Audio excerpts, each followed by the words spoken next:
Olá, estamos de volta. Hoje já é quarta-feira e o assunto de hoje e o assunto de amanhã são dois assuntos que são complementares.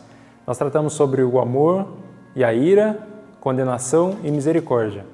E nós vamos tratar da seguinte maneira. Hoje nós vamos falar sobre a parte ruim do assunto e amanhã nós vamos falar da parte boa do assunto. Espero que vocês entendam a parte boa e ruim da mesma maneira que eu entendo. Então nós vamos tratar hoje da misericórdia e do amor. Não, nós vamos tratar hoje da ira e da condenação. Então, a parte ruim desse contexto geral. Deus tinha trazido algumas advertências para o povo de Israel. E agora ele começa a falar sobre a condenação, sobre o que viria se eles fossem infiéis. E naquele momento eles eram infiéis. Então, a condenação que Deus tinha determinado para quem rompesse a aliança era a morte. Para quem rompesse a aliança, era condenado à morte. E no caso do povo de Israel, eles tinham sido condenados a viver no exílio, a ser levados para fora da terra deles, ter a terra deles destruída, e isso aí era uma sequência de catástrofes. E é interessante porque quando a catástrofe começava a acontecer, eles sabiam que eles estavam andando no caminho errado. Ficou muito claro para eles no começo que se eles fossem infiéis, primeiramente viria fome à terra. Depois ia ter problema com os vizinhos, ia ter guerra. Depois eles seriam levados como escravos. Depois eles teriam a terra deles destruída. Então era uma sequência de coisas que aconteceriam se eles fossem infiéis.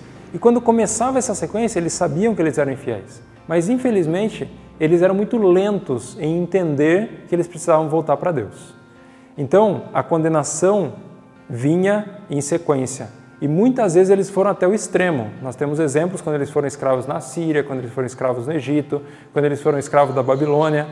É uma sequência de catástrofes para que eles pudessem voltar para os caminhos de Deus.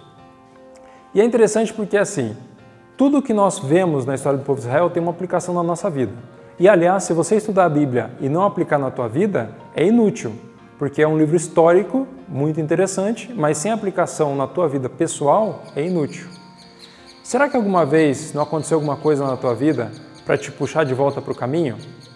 Às vezes nós estamos andando no caminho de Deus, nós entendemos qual é o caminho de Deus e sabemos que se nós nos desviarmos do caminho de Deus, nós teremos problemas. E nós começamos a ter problemas na nossa vida e dizemos assim, não, provavelmente eu estou andando no caminho certo, Deus é que está do lado errado. Existe uma frase muito interessante que diz assim, quando você confronta a tua vida com a Bíblia e encontra discrepância, o problema é na tua vida. Se você estiver passando por problemas porque você está andando fora dos caminhos de Deus, então o problema é voltar para o caminho, nunca é mudar os conceitos de Deus.